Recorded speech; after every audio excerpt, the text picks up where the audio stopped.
to Frank Reads. I'm Frank Hazemuller, and I've been reading some of my favorite stories lately, and I thought I'd share them with you. I enjoy them, and hope you will too. Today we're reading part 2 of Beauty and the Beast by Jean-Marie Leprince de Beaumont, who first wrote it in 1756. I do urge you to watch part 1 before you watch part 2, and if you have seen part 1, you will remember that the story involves a wealthy merchant with 3 sons and 3 daughters.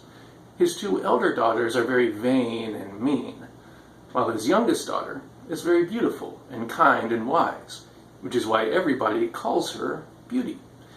Now the merchant loses his fortune, and he and his family have to move to the country. But then he has to go back to the city, and then on his way back to the country, he gets lost in a forest during a terrible snowstorm. He seeks refuge in a seemingly enchanted castle, and the next day he runs afoul of the castle's sole inhabitant, a hideous and terrifying beast. The beast threatens to kill the man unless one of his daughters comes to die in his place. The merchant doesn't want any of his daughters to do this, but Beauty insists on going. And when we last left them, the merchant and Beauty were on their way to the beast's castle.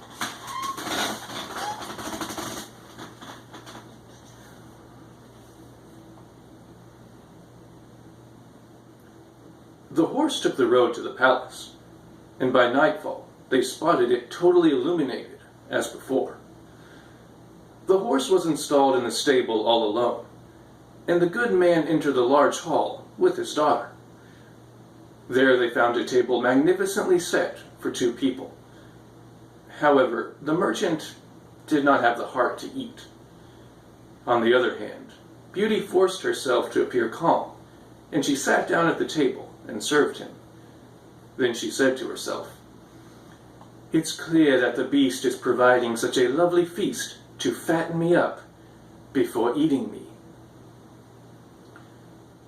After they had finished supper, they heard a loud noise, and the merchant said goodbye to his daughter with tears in his eyes, for he knew it was the beast. Beauty could only tremble at the sight of this horrible figure, but she summoned her courage. The monster asked her if she had come of her own accord, and she responded yes, and continued to shake. "You are indeed quite good," said the beast, "and I am very much obliged to you. As for you, my good man, you are to depart tomorrow, and never think of returning here. Goodbye, Beauty." "Goodbye, beast," she responded. Suddenly the beast disappeared. "Oh, my daughter," said the merchant, embracing Beauty. "I'm half dead with fear. Believe me, it's best if I stay." "No, my father," Beauty said firmly. "You're to depart tomorrow morning, and you'll leave me to the mercy of heaven. Perhaps heaven will take pity on me."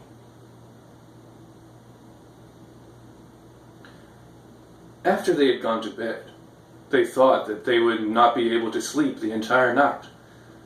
But they were hardly in their beds when their eyes closed shut.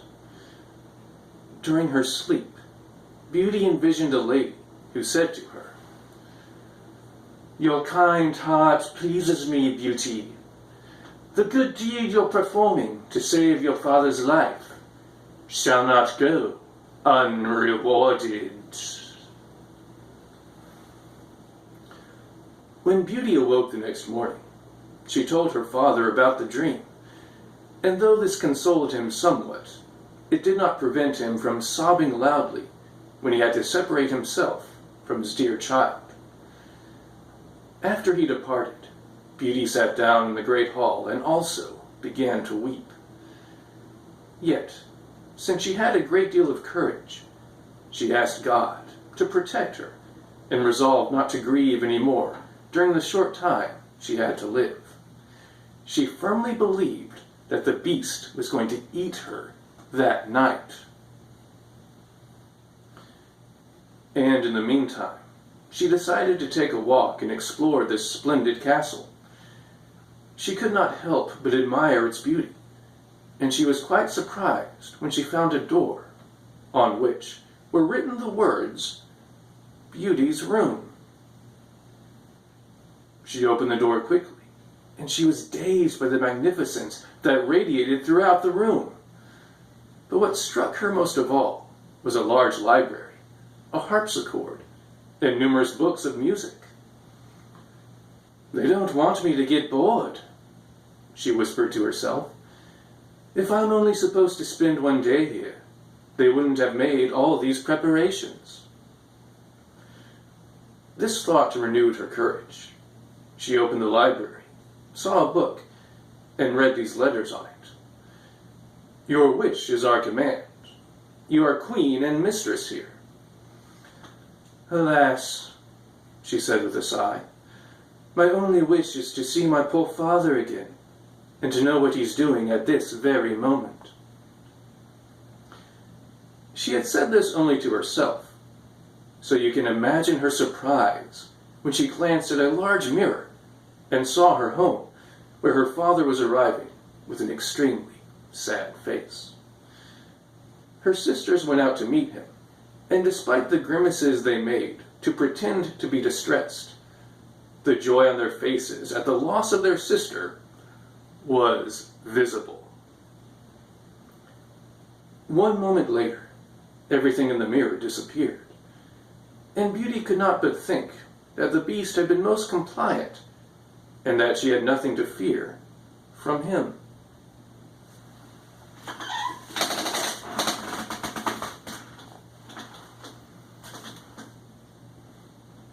At noon she found the table set, and during her meal she heard an excellent concert, even though she did not see a soul. That evening, as she was about to sit down at the table, she heard the noise made by the beast, and could not keep herself from trembling. "Beauty," the monster said to her, "would you mind if I watch you dine?" "You're the master," replied Beauty, trembling. "No," responded the beast. "You are the mistress here, and you only have to tell me to go if I bother you. Then I'll leave immediately. Tell me, do you find me very ugly?" "Yes, I do," said Beauty. "I don't know how to lie, but I believe that you're very good." "You're right," said the monster. "But aside from my ugliness, I'm not all that intelligent. I know quite well that I'm just a beast." "A stupid person doesn't realize that he lacks intelligence," Beauty replied. "Fools never know what they are missing." "Enjoy your meal, Beauty," the monster said to her, "and try to amuse yourself in your house, for everything here is yours. I'd feel upset if you were not happy." "You're quite kind," Beauty said. "I assure you that I am most pleased with your kind heart. When I think of that, you no longer seem ugly to me." "Oh yes," the beast answered. "I have a kind heart, but I'm still a monster." "There are many men who are more monstrous than you," Beauty said, "and I prefer you with your looks, rather than those who have a human face but conceal false, ungrateful, and corrupt hearts." "If I had the intelligence," the beast responded, "I'd make you a fine compliment to thank you. But I'm stupid, so that I can only say that I am greatly obliged to you." Beauty ate with a good appetite. She was no longer afraid of the beast, but she nearly died of fright when he said, "Beauty, will you be my wife?"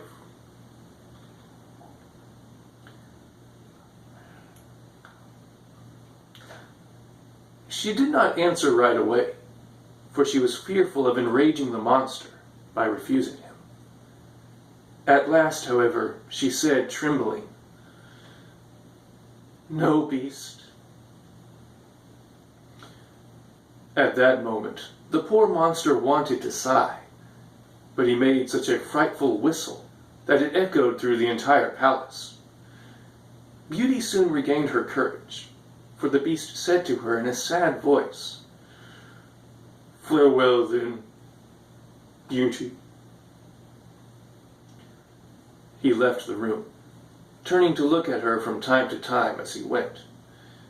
When Beauty was all alone, she felt a great deal of compassion for the beast. "It's quite a shame," she said, "that he's so ugly, for he's so good." Beauty spent 3 months in the palace in great tranquility. Every evening the beast paid her a visit, and entertained her at supper and conversation with plain good sense, but not what the world calls wit. Every day, Beauty discovered new qualities in the monster. She had become so accustomed to seeing him that she adjusted to his ugliness, and far from dreading the moment of his visit, she often looked at her watch to see if it was already 9 o'clock, for the beast never failed to appear at that hour.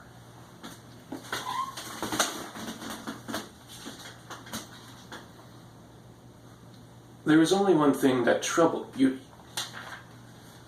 Before she went to bed each night, the beast would always ask her if she would be his wife, and he seemed deeply wounded when she refused.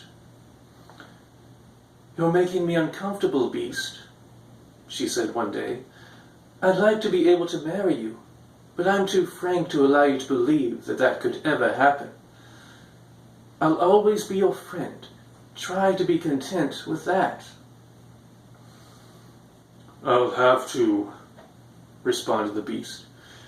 "To be honest with myself, I know I'm quite horrible looking, but I love you very much.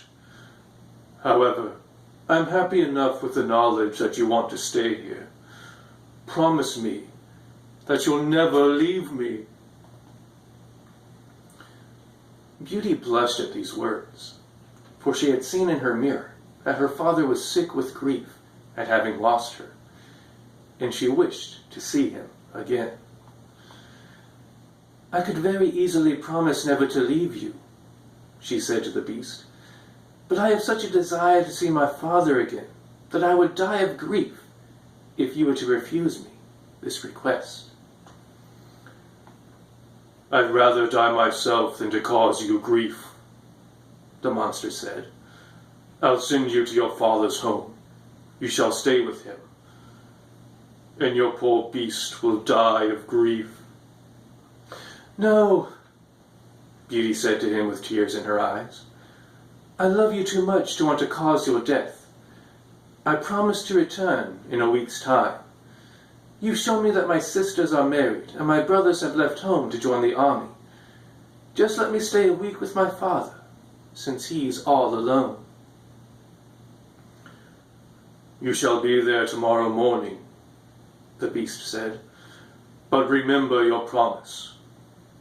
You only have to place your ring on the table before going to bed if you want to return. Farewell, Beauty." As was his custom, the beast sighed when he said these words, and Beauty went to bed very sad at having disturbed him. When she awoke the next morning, she found herself in her father's house, and when she rang a bell that was at her bedside, it was answered by a servant who uttered a great cry upon seeing her. Her good father came running when he heard the noise, and almost died of joy at seeing his dear daughter again. They kept hugging each other for more than a quarter of an hour. After their excitement subsided, Beauty recalled that she did not have any clothes to wear. But the servant told her that he had just found a chest in the next room, and it was full of dresses trimmed with gold and diamonds. Beauty thanked the good beast for looking after her.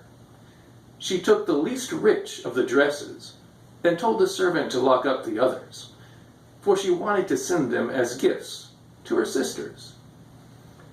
But no sooner had she spoken these words than the chest disappeared. Her father told Beauty that the beast probably wanted her to keep them for herself, and within seconds the dresses and the chest came back again.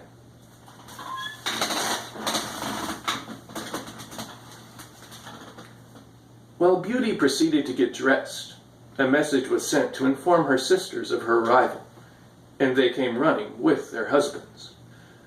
Both sisters were exceedingly unhappy. The oldest had married a young gentleman who was remarkably handsome, but was so enamored of his own looks that he occupied himself with nothing but his appearance from morning until night, and he despised his wife's beauty. The second sister had married a man who was very intelligent, but he used his wit only to enrage everyone, first and foremost, his wife. The sisters almost died of grief when they saw Beauty dressed like a princess and more beautiful than daylight. It was in vain that she hugged them, for nothing could stifle their jealousy, which increased when she told them how happy she was. The two envious sisters went down into the garden to vent their feelings in tears. "Why is this little snip happier than we are?" they asked each other. "Aren't we just as pleasing as she is?" "Sister," said the oldest, "I've just had an idea. Let us try to keep her here more than a week. That stupid beast will become enraged when he finds out that she's broken her word, and perhaps he'll devour her." "Right you are, sister," responded the other, "but we must show her a great deal of affection to succeed." Having made this decision, they returned to the house and showed Beauty so much attention that Beauty wept with joy. After a week had passed, the two sisters tore their hair and were so distressed by her departure that she promised to remain another week. However, Beauty reproached herself for the grief she was causing her poor beast, whom she loved with all her heart. In addition, she missed not being able to see him any longer. On the 10th night that she spent in her father's house, she dreamt that she was in the palace garden and saw the beast lying on the grass, nearly dead, and reprimanding her for her ingratitude. Beauty awoke with a start and burst into tears. "Aren't I very wicked for causing grief to a beast who's gone out of his way to please me?" she said. "Is it his fault that he's so ugly and has so little intelligence? He's so kind, and that's worth more than anything else. Why haven't I wanted to marry him? I'm more happy with him than my sisters are with their husbands. It is neither handsome looks nor intelligence that makes a woman happy. It is good character, virtue, and kindness, and the beast has all these good qualities. It's clear that I don't love him, but I have respect, friendship, and gratitude for him. So there's no reason to make him miserable. And if I'm ungrateful, I'll reproach myself my entire life." With these words, Beauty arose, placed her ring on the table, and lay down again. No sooner was she in her bed than she fell asleep, and when she awoke the next morning, she saw with joy that she was in the beast's palace. She put on her most magnificent dress to please him, and spent a boring day waiting for 9 o'clock in the evening to arrive. But the clock struck in vain, for the beast did not appear. Now Beauty feared that she had caused his death. She ran throughout the palace sobbing loudly and was terribly despondent. After searching everywhere, she recalled her dream and ran into the garden toward the canal where she had seen him in her sleep. There she found the poor beast stretched out and unconscious, and she thought he was dead. She threw herself on his body without being horrified by his looks, and she felt his heart still beating. So she fetched some water from the canal and threw it on his face. Beast opened his eyes and said to Beauty, "You forgot your promise. The grief I felt upon having lost you made me decide to die of hunger. But I shall die content, since I have the pleasure of seeing you one more time." "No, my dear beast, you shall not die," said Beauty. "You shall live to become my husband. From this moment on, I give you my hand and swear that I belong only to you. Alas, I thought that I only felt friendship for you, but the torment I am feeling makes me realize that I cannot live without you." Beauty had scarcely uttered these words when the castle radiated with light. Fireworks and music announced a feast. But these attractions could not hold her attention. She returned her gaze toward her dear beast, whose dangerous condition made her tremble. But how great was her surprise! The beast had disappeared, and at her feet was a prince, more handsome than Eros himself, and he thanked her for having put an end to his enchantment. Although the prince merited her undivided attention, she could not refrain from asking what had happened to the beast. "You're looking at him right at your feet," the prince said. "A wicked fairy had condemned me to remain in this form until a beautiful girl would consent to marry me, and she had prohibited me from revealing my intelligence. You are the only person in the world kind enough to allow the goodness of my character to touch you, and in offering you my crown, I am only discharging the obligations I owe you." Beauty was most pleasantly surprised, and assisted the handsome prince in rising by offering her hand. Together they went to the castle, and Beauty was overwhelmed by joy in finding her father and entire family in the hall. For the beautiful lady who had appeared to her in her dream had transported them to the castle. "Beauty," said this lady, who was a grand fairy, "come and receive the reward for your good choice. You've preferred virtue over beauty and wit, and you deserve to find these qualities combined in one and the same person. You're going to become a great queen, and I hope that the throne will not destroy your virtues. As for you, my young ladies," the fairy said to Beauty's two sisters, "I know your hearts and all the malice they contain. You shall become statues, but you shall retain your ability to think beneath the stone that encompasses you. You shall stand at the portal of your sister's palace, and I can think of no better punishment to impose on you than to witness her happiness. I'll only allow you to return to your original shape when you recognize your faults. But I fear that you'll remain statues forever. Pride, anger, gluttony, and laziness can all be corrected, but some sort of miracle is needed to convert a wicked and envious heart." All at once, the fairy waved her wand and transported everyone in the hall to the prince's realm. His subjects rejoiced upon seeing him again, and he married Beauty, who lived with him a long time in perfect happiness, because their relationship was founded on virtue.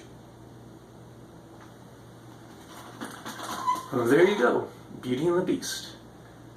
It's very different from the Disney film, and personally I like both. I like both the movie and the original version. And one of the things that interests me so much about fairy tales is that they don't only reflect the author, but they also reflect the society in which the author lived. And many people interpret this version of Beauty and the Beast as being a metaphor to teach young girls in the audience how to act in case they ever find themselves in an arranged marriage. It makes sense if you think about it. A girl finds herself in a marriage which she feels obliged to enter into, and the husband, whom she doesn't really know, may come off as an ugly beast, but over time, if she gives him a chance, she may find that he isn't quite so ugly after all. It's a message that doesn't necessarily resonate that much with us today, but it's there, and you can still enjoy the story as a simple fairy story. Well, I hope you enjoyed it, and I know I did, and I hope you'll join me next time. And until then, keep reading.